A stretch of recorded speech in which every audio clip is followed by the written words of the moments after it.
जी दोस्तों, उम्मीद है आप सब लोग खैरियत से होंगे। आज हम जिसके बारे में जर्नल से डिस्कशन करने लगे हैं वो बहुत जाना पहचाना नाम है, अर्नेस्ट हेमिंगवे। जी, सब जानते हैं और हत्ता के स्टूडेंट्स जो हैं वो भी जानते हैं, क्योंकि उन्होंने अपने इसको सिलेबस में पढ़ा है, the old man and the sea. So इसी हिसाब से हम इसको शुरू करेंगे। लेकिन सबसे पहले हम ये बताते चलें कि हेमिंगवे इतनी एक हैवी पर्सनालिटी है कि आप शायद एक नशिस्त में अगर इस पर बात करना चाहो तो वक्त बहुत लंबा हो सकता है। लेकिन हम इसको वैसे भी कॉन्स्टिट्यूंट में इसलिए रखना चाहते हैं कि जब आप कॉन्स्टिट्यूंट में अलग अलग इन चीज़ों पर बात करते हैं तो वो ज़्यादा बेहतर तौर पर सामने आती हैं। और जिसमें आज सिर्फ इसकी जर्नल लाइफ के बारे में बात की जाएगी। इसके बाद हेमिंगवे के राइटिंग स्टाइल पर बात होगी, इसके हीरो एंड कोड हीरो पर बात होगी, इसके अलावा इसकी तमाम बुक्स जो हैं उसके ऊपर जनरल डिस्कशन जो है वो की जाएगी। फ़ीमेल कैरेक्टर्स का क्या रोल होता है इसके नॉवेल्स में, इसके कामों में, हम उस पर भी बात करेंगे। लेकिन आज इसके लाइफ के बारे में क्यों बात करनी है, वो इसलिए कि हेमिंगवे ऐसा एक राइटर है हमारे पास, या मुसन्निफ़ है, ये नॉवलिस्ट है, ये शॉर्ट स्टोरी राइटर है, कि आप उसकी किसी भी बुक के बारे में एक कोई ऑथेंटिक राय कायम नहीं कर सकते जब तक कि आपने उसकी ज़िंदगी के बारे में नहीं पढ़ा। क्योंकि ये उन राइटर्स में से है जिनकी लाइफ और उनके जो काम हैं या उनकी जितनी भी राइटिंग्स हैं, तसानीफ़ जिसको हम कहते हैं, वो दे आर क्वाइट इंडिपेंडेंट। वो अपने तजर्बे रखते हैं और वो अपने तजर्बों के ज़रिए आप चीज़ों को या अपने कामों को सामने लेकर आते हैं। तो जब तक हमें उनके उन तजर्बात के बारे में नहीं होता है, हम बाज़ औक़ात ये नहीं समझ सकते हैं कि आखिर इसकी क्या रीज़न थी और राइटर ने इसको क्या देख कर लिखा है। हेमिंगवे जो है, बल्कि इसके बारे में ये कहना बेहतर हुआ कि there is 3 Hemingway. Hemingway the man, Hemingway the author and Hemingway the legend.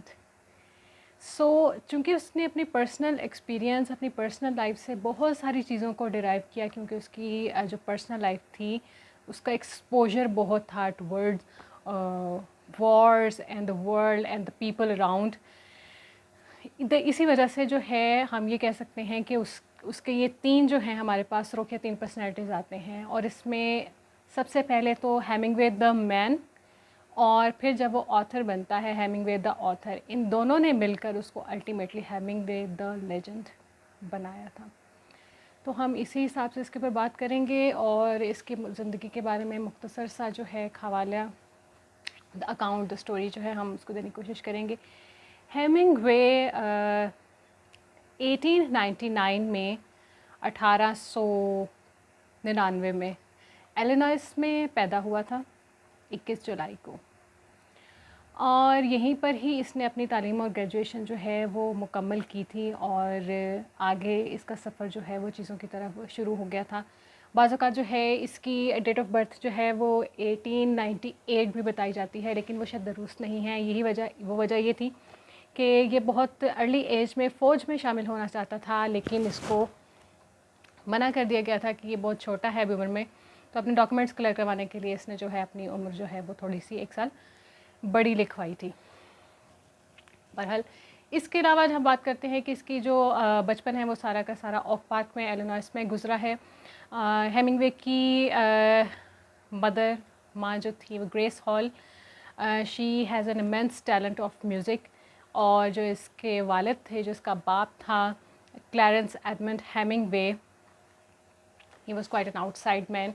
उसको फ़िशिंग का, उसको हंटिंग का बहुत शौक़ था और ज़्यादातर वक्त तो अपना इसी तरह गुजारता था। और ये भी कहा जाता है कि बचपन में इसके फ्यूचर के बारे में उन दोनों मियाँ बीवी में ख़ासी तकरार होती थी, क्योंकि माँ उसको म्यूज़िक की फ़ील्ड में लेके जाना चाहती थी, जबकि बाप जो है वो उसको अपनी तरह बाहर की दुनिया दिखाना चाहता था कि वो हंटिंग की तरफ जाए, फ़िशिंग की तरफ जाए, गेम्स की तरफ जाए। और इस जंग में अल्टीमेटली जो है बाप जीत गया, जब पहली दफ़ा 3 साल की उम्र में उसको फ़िशिंग रॉड जो है वो तोहफ़े में दी गई। और इसके बाद 11 साल की उम्र में हेमिंगवे को अपनी पहली शॉटगन मिली। ये फैमिली 6 बहन भाई थे, जिनमें हेमिंगवे का दूसरा नंबर था। और ये तमाम फैमिली जो है गर्मियों में नॉर्थ मिशिगन में अपनी जो छुट्टियां हैं वो गुजारते थे। इस वजह से हेमिंगवे का सबसे पहला एक्सपोजर जो है वहाँ के नेटिव्स, वहाँ के जो मुकामी इंडियंस थे, उनको देखकर गुजरा। बहुत गहरा मुशाहिदा उनके लाइफस्टाइल का, उनके रिचुअल्स का, उनके कल्चर्स का, उनके ट्रेडिशंस का इसने किया, जो कि एक उसके मैच्योरिटी का जो सफ़र था राइटिंग का, उसकी तरफ वो उसको लेकर गया। स्कूल की तरफ जब हम आते हैं तो स्कूल ओक पार्क में जो स्कूल थे, उनका स्टैंडर्ड जो है उस वक्त तालीम का बहुत ज़्यादा हाई था। वहाँ पर इंग्लिश क्लासिक्स के ऊपर भी बहुत ज़ोर दिया जाता था, लेकिन हम ये नहीं कह सकते कि हेमिंगवे जो है स्कूल जाते ही किताबों की तरफ चला गया और बचपन का शौक़ था इसलिए वो राइटिंग की तरफ आ गया, बल्कि he was very active in athletics and football. सिर्फ अपने स्कूल के आखिरी 2 सालों में उसने अपने स्कूल के मैगज़ीन के लिए लिखना शुरू किया, कहानियाँ लिखनी शुरू की। तो वहाँ पर इसके 2 teachers Miss Fannie Biggs and Mrs Dixon, उन्होंने इसको बहुत इनकरेज किया कि he should write the stories with his own originality. तो ये उसके लिए एक पहला जो है इनकरेजमेंट थी, जो कि उसको राइटिंग की तरफ लेकर आई। अब स्कूलिंग ख़त्म होती है और वो घर वापस आता है, चूँकि बचपन से ही अब उसको आउटिंग का, घूमने का, फिरने फिराने का शौक़ है, वो गेम्स में, स्पोर्ट्स में एक्टिव था। तो अब घर बैठे बैठे वो उकताने लग गया और उसको समझ नहीं आ रही थी कि यहाँ पे क्या किया जाए। तो उसके अंकल जो हैं टाइलर हेमिंगवे, वो उसको कैंसस सिटी में ले गए, जहाँ उसने द स्टार को ज्वाइन किया। और ये अखबार का इदारा था और यहाँ पर उसको शुरू से स्टार्टिंग में ही बहुत कुछ सीखने के लिए मिला। ख़ास तौर पर द स्टार की जो डिमांड थी कि टर्सनेस पर कैसे ज़ोर दिया जाएगा रिपोर्टिंग के दौरान, फ़िक्रों को छोटा कैसे रखना है, पैराग्राफ्स को छोटे फॉर्म में किस तरह से लिखा जाएगा। इसके अलावा इंग्लिश जो है वो बहुत बेहतरीन किस्म की होनी चाहिए। और सबसे ज़्यादा जो है ट्रेनिंग वहाँ पर करवाई जाती थी वो ये थी कि किसी भी हालत में या कितनी भी हालात में नेगेटिव नहीं होना, you have to be stay positive. So ये तमाम चीज़ें जो हैं उसकी ट्रेनिंग का हिस्सा बनती गई हेमिंगवे की। और उसके बाद तकरीबन 1918 में जब ऐलान किया गया कि इटली के फ़ौजियों की मदद के लिए जो है रेड क्रॉस की तरफ से उनको एक एम्बुलेंस ड्राइवर चाहिए था, तो नेकी और पूछ हेमिंगवे जो है वो जाना चाहता था, क्योंकि जब पहले इसने किया था तो रिजेक्ट हो गया था। डॉक्टर ने कहा कि एक तो उम्र कम है, दूसरा ये कि इसकी आँख जो है उसमें एक इंजरी थी जिसकी वजह से इसको रिजेक्ट कर दिया गया था। इसने फ़ौरन से एप्लीकेशन दी और ड्राइवर की हैसियत से इसकी एप्लीकेशन कबूल हुई। इसको ऑनरेरी लिeutenant के तौर पर उन्होंने एनलिस्ट किया और इसको वहाँ पर भेज दिया। वहाँ पर जाके इसने एज एन एम्बुलेंस ड्राइवर जब काम शुरू किया तो ये इसकी ज़िंदगी का पहला बड़ा एक्सपोजर था, क्योंकि ये एक्सपोजर सिंपल सोसाइटी के साथ रिलेशन नहीं था, ये डिसइल्यूजनमेंट की तरफ पहला स्टेप था इस लड़के का, जो कि पहले भी एक्सट्रोवर्ट है, हंटिंग पर जाने वाला है, फ़िशिंग करता है, हाइकिंग करता है और स्पोर्ट्स में बहुत अच्छा है। यानी कि इस वक्त एक नॉर्मल सोसाइटी के दरमियान था, लेकिन अब जाकर उसको एक बिल्कुल तस्वीर का दूसरा रुख नज़र आता है और वो बहुत हैरान हो जाता है। ये उसके लिए बहुत शॉकिंग बात थी कि वहाँ पर ह्यूमन सफरिंग को वो किस तरह से देख रहा है। इसके उसमें बल्कि एक जगह पर वो बात करता भी है कि हम सारी रात जो हैं वो शेलिंग हो रही होती थी और हम एम्बुलेंस में ज़ख्मियों को लेकर आते थे और सुबह तक वही एम्बुलेंसेस जो कि ज़ख्मियों को लेकर आ रही हैं वो हैरस में तब्दील हो चुकी होती थी, यानी कि वो गाड़ियाँ जिसमें डेड बॉडीज़ को लेकर आया जाता है। बहरहाल इसी के दौरान में उसने अपने लोकल कमांडर को किसी तरह मना लिया कि भाई उसको ट्रेंचेस में जाने दिया जाए, उसको फील्ड में आगे की तरफ जाने दिया गया। सो उसको इजाज़त मिली और जब वो अंदर जाता है तो वहाँ पर इससे भी बदतरीन हालात और ह्यूमन सफरिंग्स को देखकर एक टोटल डिसइल्यूजनमेंट उसके सामने आती है। और उसमें जब ये ज़ख्मी होता है और वो वाक़या ऐसे है कि ये एक जगह पर खड़ा है और वहाँ पर मोटर जो है वो फट जाता है और इसके और उस धमाके के दरमियान में एक इटालियन फ़ौजी खड़ा है जो कि एंड द स्पॉट जो है वो ही सिंपली डाइड। और दूर एक फ़ौजी खड़ा था जो कि चॉकलेट के इंतज़ार में था, लेकिन उसकी दोनों टांगें जो हैं वो हवा में उड़ जाती हैं और एक साइड पर एक और फ़ौजी खड़ा था जो कि बहुत बुरी तरह ज़ख्मी हो जाता है। हेमिंगवे उस ज़ख्मी फ़ौजी को उठाकर फ़र्स्ट एड के लिए भागता है, लेकिन रास्ते में उसको जो है मशीन गन का सामना करना पड़ता है और इसके घुटने और टखने जो हैं उसमें ज़ख्म आते हैं और डॉक्टर तकरीबन 237 मेटल के जो पीसेस हैं वो इसकी टांग में से निकालता है।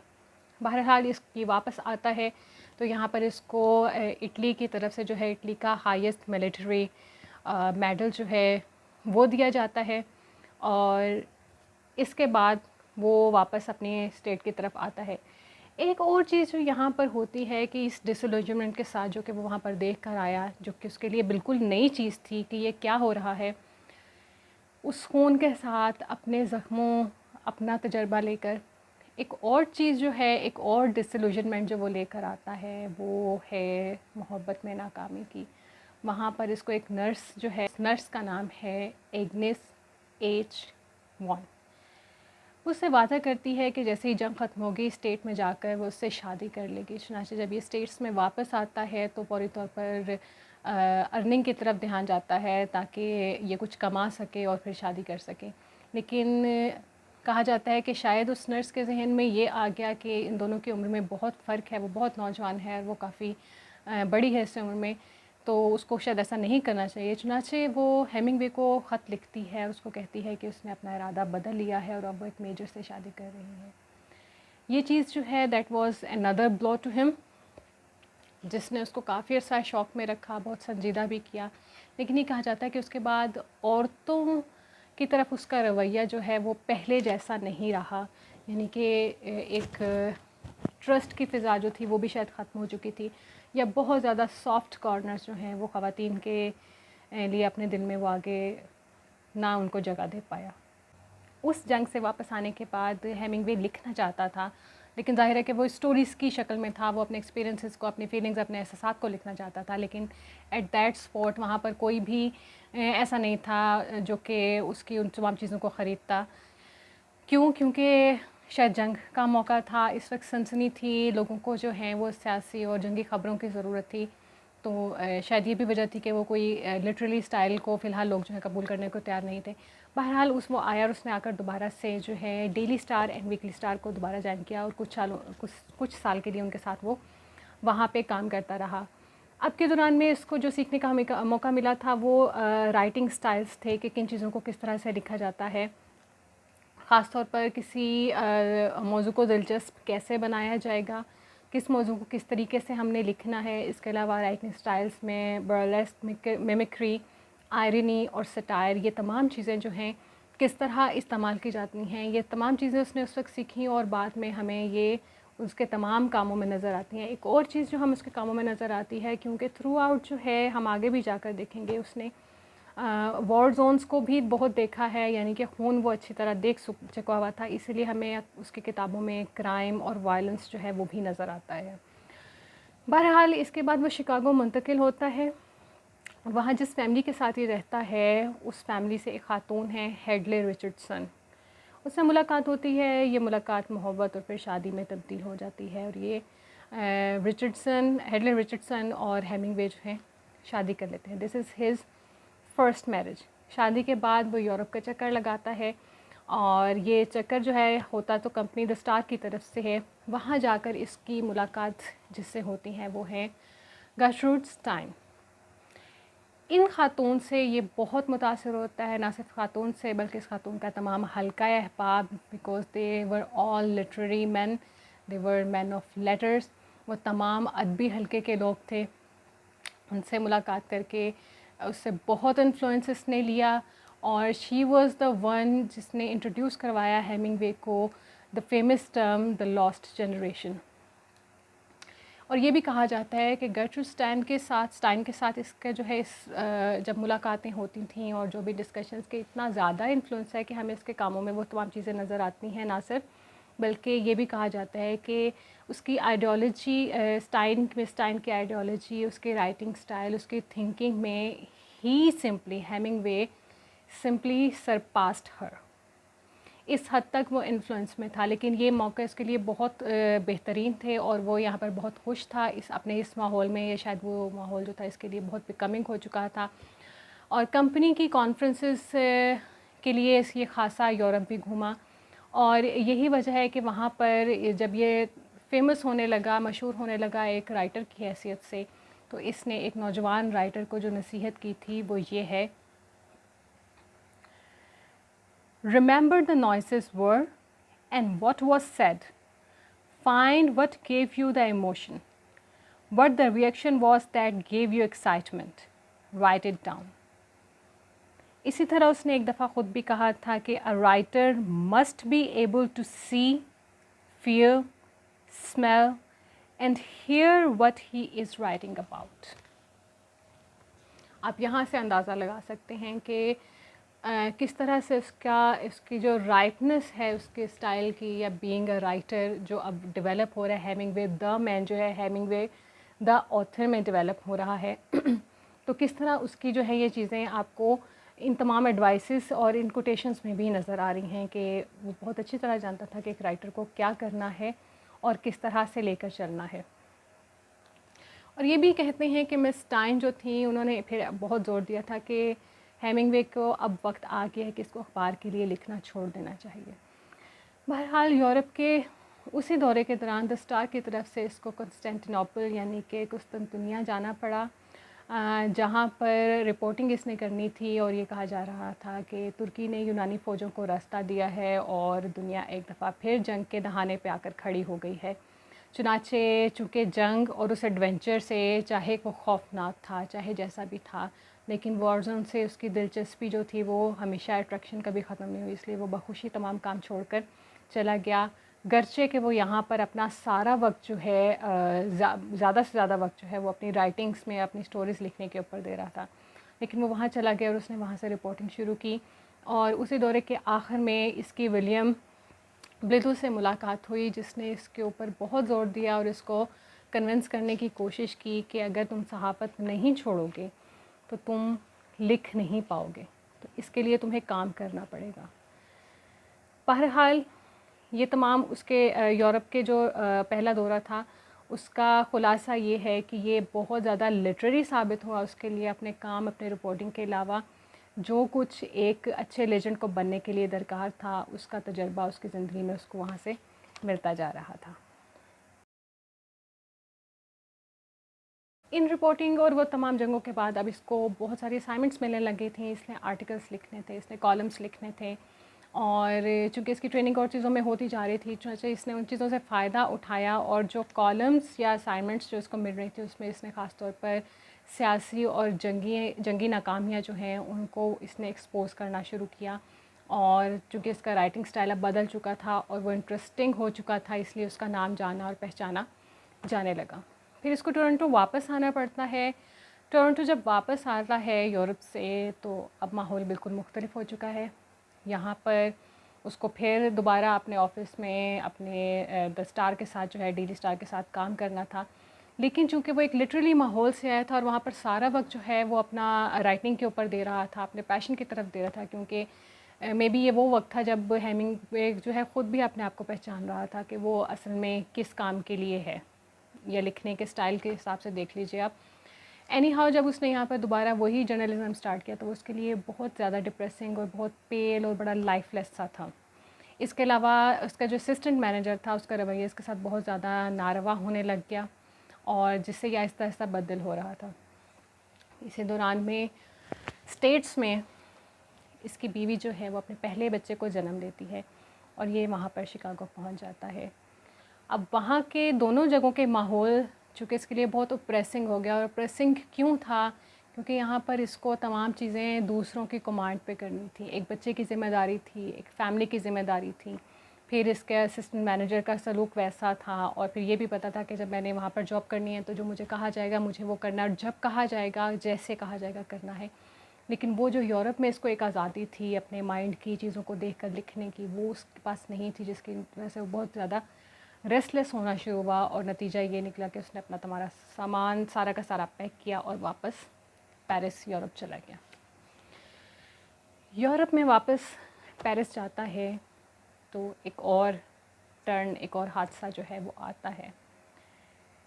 वहाँ पर इसकी मुलाकात होती है एक फ़ैशन राइटर पॉलिन फ़ाइफर से।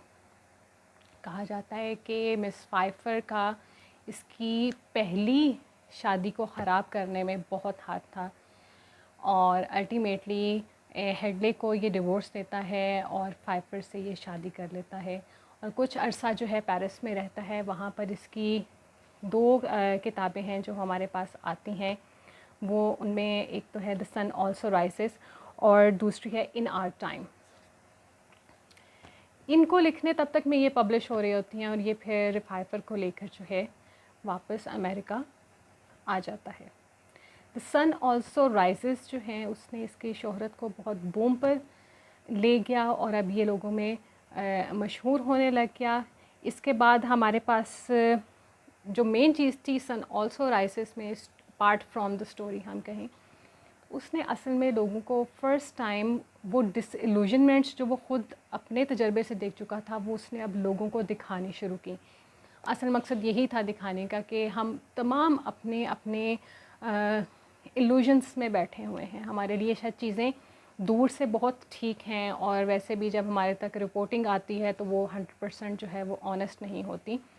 तो उसने कहा कि जो अमेरिकी सोसाइटी, यहाँ के जो इक़दार हैं, जो रिवायात हैं, उनके ऊपर किस तरह से स्ट्रोक लगाता है जब जंग आती है, क्योंकि जंग में सियासत भी शामिल होती है। तो आप तक समटाइम सिर्फ पैट्रियोटिज़म पहुंचता है, आप तक सिर्फ दुश्मन जो है उसकी तमाम बुराइयां पहुंचती हैं, लेकिन वॉर जोन में हो क्या रहा होता है, उसने उन चीज़ों को एक्सपोज करना शुरू किया, उनके असरात किस तरह निकलते हैं, क्योंकि वो ख़ुद भी अब उनका जो है आफ्टर शॉक महसूस करता रहा था। इसी वजह से वो बहुत ज़्यादा जो है उसकी किताब को लोगों ने वेलकम कहा।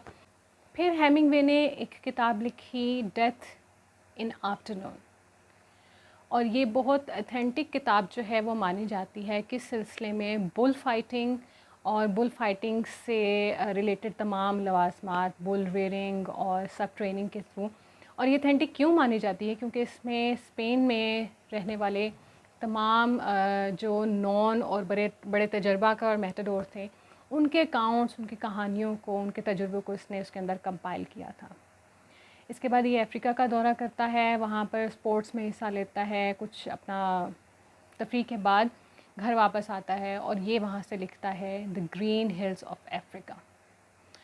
इन किताबों के बाद एक और टर्न आता है, वो है स्पेनिश सिविल वॉर का। स्पेनिश सिविल वॉर में हमारे पास दो बड़े ग्रुप थे, फॉशिस्ट थे और लॉयलिस्ट थे। लॉयलिस्ट ज़ाहिर है हुकूमत के साथ थे और वो यहाँ पे डेमोक्रेसी, जमहूरियत को कायम करना चाहते थे।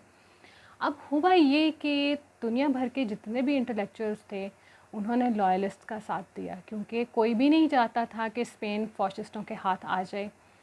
इसी वजह से वो तमाम जो हैं वो लॉयलिस्ट के हामी थे। हम इंटेलेक्चुअल्स की बात इस वजह से कर रहे हैं कि हम इस वक्त जो है अदीबों की दुनिया की बात कर रहे हैं। इसी दौरान में हेमिंगवे ने फ़ौरन कॉल आउट किया और इसके कहने के ऊपर तकरीबन $40,000 जो हैं वो इकट्ठे हुए। इसने कुछ एम्बुलेंसेस को ख़रीदा और रिपोर्टिंग के लिए ही मूव्ड टू स्पेन। स्पेन से जब बाहर आता है तो हमारे पास इसकी दो किताबें आएंगी, the fifth column and for whom the bell tolls. और याद रहे कि for whom the bell tolls novel जो हैं इसने हेमिंगवे को एक सेलिब्रिटी बना दिया था। अब वहाँ पर सिविल वॉर में जिस तरह भी काम हुआ है, जब आप for whom the bell tolls को पढ़ेंगे आपको बहुत हद तक अंदाज़ा हो जाएगा कि चीज़ें किस तरह से चल रही थी। इसमें भी रिपोर्टिंग इसने करनी थी, जिस तरह भी कर सका। हमें वहाँ पर तमाम वही डिसइल्यूजनमेंट्स नज़र आती हैं कि ये लड़ाई तो हाई अप्स की थी, लेकिन इसमें बेट कौन था, इसमें मारे वो लोग जा रहे थे जिनको ख़ुद भी नहीं पता था कि हम कहाँ पर हैं और क्या कर रहे हैं और इसका नतीजा हमारे लिए क्या निकलेगा। वहीं पर इसकी मुलाकात जो है एक और रिपोर्टर से होती है, मार्था से। मार्था स्टेट्स में भी इसका इंटरव्यू ऑलरेडी ले चुकी होती हैं, क्योंकि मुसन्निफ़ के तौर पर अब इसका नाम सामने आ रहा होता है। ये वहाँ पर जब मार्था से मिलता है तो ज़ाहिर है एक पुरानी एक्वेंटेंसेस है जो कि उनके सामने आती हैं। ये दोनों इकट्ठे रिपोर्टिंग कर रहे होते हैं। यहाँ से इनकी मोहब्बत जो है वो भी शुरू हो जाती है। अब इसके पीछे बैकग्राउंड क्या बनता है, जब स्टेट्स में इसका इंटरव्यू लेने के लिए मार्था गई थी तो इसकी दूसरी बीवी मिस फाइफर ने कुछ शक और शुबात के बना पर ख़ासा शोर मचाया। इन लोगों की आपस में तकरार खासी होती रही और ऑलरेडी जो है हेमिंगवे वो एक फ़ासला जो है वो महसूस कर रहा था, क्योंकि इसका ज़्यादा ध्यान जो है फ़िलहाल अपनी राइटिंग्स और अपने कामों की तरफ था। बहरहाल जब ये यहाँ पर आए हैं और इन दोनों के रिपोर्टिंग के दौरान में of course when they spend the time together they eventually fall in love with each other. जब बाहर वापस जाते हैं तो चूँकि ये चीज़ एक्सपोज हो जाती है और मिस फाइवर जो इसकी दूसरी बीवी है वो इसको छोड़कर वापस यूरोप पेरिस चली जाती है। ये लोग फाइल करते हैं डिवोर्स, और जब डिवोर्स मिलती है तो फिर ये मिस मार्था से शादी कर लेता है और मिस मार्था इसकी तीसरी बीवी बन जाती है। हम इसकी ज़िंदगी के वाक़यात को आगे बढ़ा रहे हैं और ज़ाहिर है हम इसमें वो प्रोमिनेंट वाक़यात या वो टर्न्स जो हैं जिनको शामिल करते हैं जिन्होंने इसकी राइटिंग्स के ऊपर असर डाला था। इन तमाम चीज़ों के बाद जब वर्ल्ड वॉर सेकेंड यानी कि दूसरे जंग अज़ीम लगती है तो हेमिंगवे अपनी 40 फुट की जो क्रूज़ है वो अपनी फ़ौजी खदमात के लिए दे देता है। उसको तमाम उस वक्त के जदीद असलहे और मशीनरी से जो है वो लेस कर लिया जाता है और इसने बेसिकली जर्मन या नाज़ीज़ की यू बोट को हंट करना होता है। इसके अलावा हेमिंगवे ख़ुद भी बहुत हिस्सा लेता है और जर्मन फ़ौजों के बारे में बहुत सारी रिपोर्ट्स जो हैं वो अपनी फ़ौजों को और अपने हुकाम तक भी ये पहुंचाता है। और इसके बाद जो है इसको हुकूमत की तरफ से ब्रॉन्ज़ मेडल इसकी बहादुरी की खदमात पर मिलता है और एक लेटर ऑफ अप्रिसिएशन मिलता है जिसमें बताया जाता है कि जर्मनों के ख़िलाफ़ हमारी मदद बहुत सारे प्रोजेक्ट्स में और बहुत सारे कामों में हेमिंगवे ने की है, लेकिन वो सब के सब कॉन्फिडेंशियल हैं। इसके बाद ये रॉयल एयरफोर्स की तरफ जाता है और वहाँ पर ही स्टार्टेड फ्लाइंग और उसमें ये मदद करता है अपने फ़ौज की कि जितने भी इसको साइट्स दुश्मनों के मिले उनको डिटेक्ट करने में। और जो यू बोट वाला वाक़या है ये इसने अपनी एक नावल द आइलैंड में रखा है और उसका हीरो जो था वो टॉमस हडसन था जो कि स्पोक्स पर्सन है या माउथ पीस है ख़ुद हेमिंगवे का, जो कि हीरो एंड पर मारा जाता है लेकिन उसको ये तसल्ली होती है कि उसने अपने मुल्क के लिए ख़ासी खिदमत अंजाम दे दी हैं। इन तमाम चीज़ों के बाद, इन जंगों के बाद, यानी कि हेमिंगवे ने बरी, बहरी और फ़िज़ाई तीनों जोन्स के ऊपर उसने काम किया और अपनी गवर्नमेंट के लिए जितनी वो फ़ायदा दे सकता था वो उसने दिया है। उसके बाद ये यूरोप वापस चला जाता है और वहाँ पर बीमार हो जाता है। इस दौरान में इसकी चपकलिश जो है वो चल रही है अपनी तीसरी बीवी मार्था के साथ भी, क्योंकि मार्था एक एम्बिशियस खातून थी और वो अपनी ज़िंदगी को आगे अपने करियर को बढ़ाना चाहती थी, लेकिन हेमिंगवे जो है वो एम्बिशियस औरतों से भागने लग गया था, उनके बारे में शकूक व शुबात रखता था और वो शायद इस चीज़ को एडमिट नहीं कर पा रहा था, जिसकी वजह से इनकी खासी तकरार होती थी और ये कहा जाता है कि मार्था को हेमिंगवे पर बहुत गुस्सा था। यही वजह है कि जब ये यूरोप आता है और यहाँ पर आकर ये खासा बीमार पड़ जाता है तो लाइस्टर बहुत ज़्यादा, इसका दोस्त है लाइस्टर, जो कि इसकी बीवी मार्था को बहुत कन्विंस करने की कोशिश करता है कि उसे बीमार हेमिंगवे के पास यहाँ यूरोप आ जाना चाहिए, लेकिन वो आने से इनकार कर देती है। अब उसकी जगह पर फिर एक और ख़ातून है मैरी वॉश जो कि उसको संभालती हैं उसकी बीमारी में, तो फिर अल्टीमेटली उन दोनों की शादी हो जाती है क्योंकि मार्था जो है वो डिवोर्स ले लेती हैं। यूँ मैरी वॉश जो है हेमिंगवे की चौथी बीवी बन जाती हैं। इसके बाद हेमिंगवे जो है कुछ अर्सा का जो गैप है उसमें ये अपनी फ़िशिंग और हंटिंग और स्पोर्ट्स की तरफ ध्यान देता है और फिर ये अपनी बीवी को लेकर, मैरी वॉश को लेकर अफ्रीका के दौरे पर चला जाता है। यहाँ पर और ट्रेजेडीज़ ऑलरेडी इसकी मुंतज़िर नज़र आती हैं। अफ्रीका के दौरे में 3 इसके लैंड क्रैश होते हैं और 2 इसके एयर क्रैश होते हैं। इनमें इसकी बीवी बहुत बुरी तरह से ज़ख्मी होती है, ख़ुद भी ये बहुत बुरी तरह से ज़ख्मी होता है। इसकी कमर की हड्डी जो है उस पर ख़ासी चोट आती है।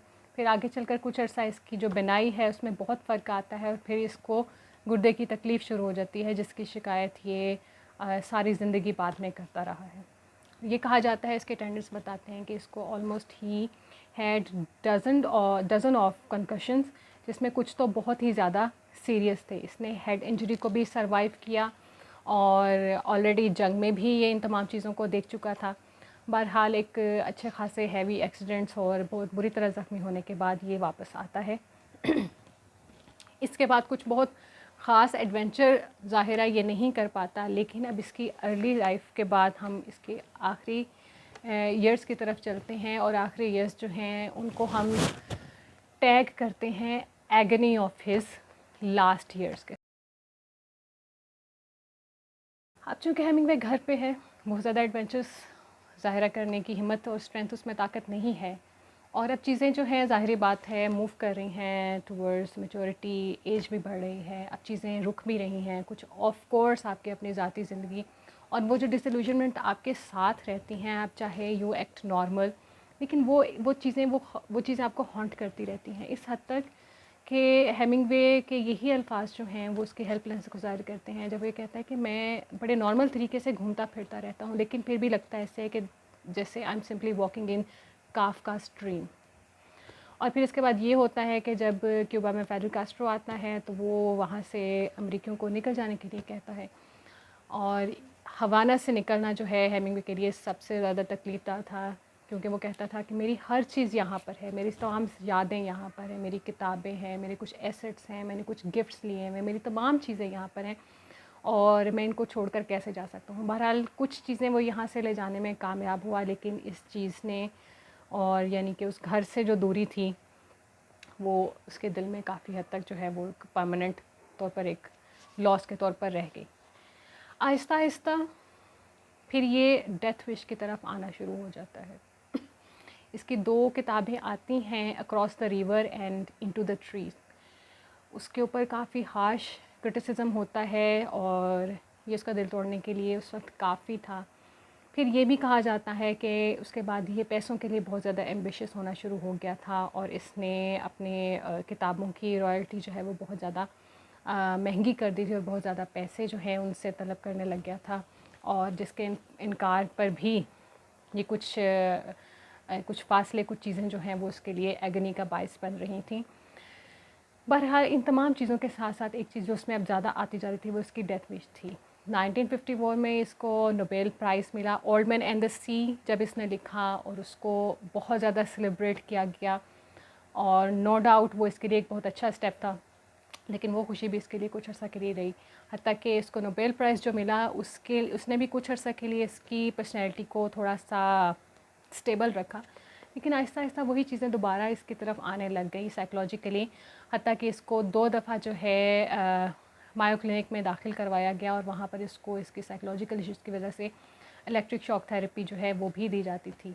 और ये सुनने में आता है कि इसने वहाँ पर डबल पर्सनैलिटी जो है वो हेमिंगवे की डेवलप हो चुकी थी। डॉक्टर्स के सामने ये बिल्कुल नॉर्मल एक्ट करता था, लेकिन जैसे ही डॉक्टर्स चाहते थे वो तमाम एग्नीज़, वो तमाम स्ट्रेस, वो तमाम डिप्रेशन दोबारा से जो है इसके ऊपर सवार होने लग जाता था और ये फिर इन चीज़ों से भागने लगता था।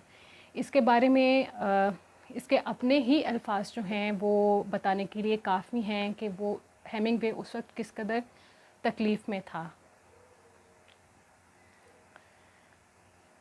हेमिंगवे के अल्फाज हैं कि what do you think happens to a man going on 62 when he realizes that he can not write the stories and books he promised himself or do any of the other things he promised himself in a good days. बाकी ही ये coat जो है ये बताने के लिए काफ़ी है कि जब एक शख्स बूढ़ा हो जाता है और अब वो तमाम ख्वाब जो उसने अपने पूरे करने के लिए रखे होते हैं वो उसको पूरा करने के काबिल नहीं रहता, तो फिर उस पर क्या गुज़रती होगी। ये तमाम चीज़ें इस चीज़ को बताने के लिए ख़ासी हैं। इसके बाद हमारे पास आखिरी लम्हात आते हैं हेमिंगवे के। हेमिंगवे अपनी टर्म्स पर जीना चाहता था, वो अपनी टर्म्स पर लिखना चाहता था। उसको इससे गर्ज नहीं थी कि वो एक सिंगल वर्ड ही लिखे, एक पैराग्राफ लिखे या एक किताब लिखे। वो लोगों की तरफ से इतना कॉन्फिडेंस चाहता था कि वो महसूस कर सके कि yes he can write, he could write. लेकिन जब लोगों ने अब उसको कहना शुरू किया कि ही शुड टेक रिटायरमेंट, उसको रिटायर हो जाना चाहिए, तो उसका एक ही रिएक्शन था कि how the hell a writer can retire. अब इसके बाद एक और क्वेश्चन जो इसके लिए ज़्यादा प्रॉब्लम देता रहा, जो उसको फेस करना पड़ता था, क्योंकि जब ये कहा जा रहा था कि राइटर रिटायर नहीं हो सकता, तो फिर हर दफ़ा जब इससे कोई मुलाकात करता था तो उनका सवाल यही होता था कि आजकल फिर क्या लिखा जा रहा है जो कि लिखा नहीं जा रहा था। इन तमाम चीज़ों को जब वो मज़ीद फेस ना कर सका तो 2 जुलाई 1961 को he simply shot himself to death.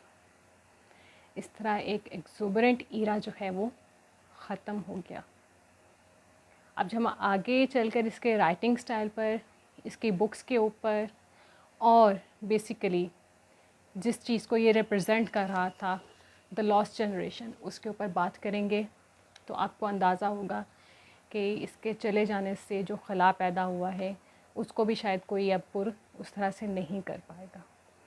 बहरहाल ये एक तजुर्बात से भरी, डिसइल्यूजनमेंट्स से भरी, तकरीबन हर तरह का तजर्बा जो है हेमिंगवे ने किया है। शायद इस लिहाज से हेमिंगवे खुशकिस्मत रहा कि उसने इन तमाम चीज़ों का फ़र्स्ट हैंड तजर्बा किया, लोगों की शख्सियात का, सियासी रवैयों से माशरे पे या इनफरादी तौर पर चीज़ों पर क्या असर पड़ता है, जंगों का क्या असर पड़ता है, आपकी ज़ाती लाइफ पे क्या असर पड़ता है, आपकी मैरिड लाइफ किस तरह से चलती है, आपकी अपनी आज़ादी को आप कैसे लेकर चलते हो, आपके जब सोशल आपके पास शैकल्स आती हैं, वो रिस्ट्रिक्शंस आती हैं जिसमें आप अपना काम करना चाहते हो, आप अपने ख्वाब पूरे नहीं कर पाते हो, और फिर इसके बाद एक वही ट्रेजेडी के ऐसे लोग जो कि डिसइल्यूजनमेंट से बहुत ज़्यादा गुजर चुके होते हैं, फिर आखिर में आकर उनकी लाइफ जो है वो एगनी ही बनती है, क्योंकि उनके एग्जिस्टेंशियल क्राइसिस भी शुरू हो जाते हैं।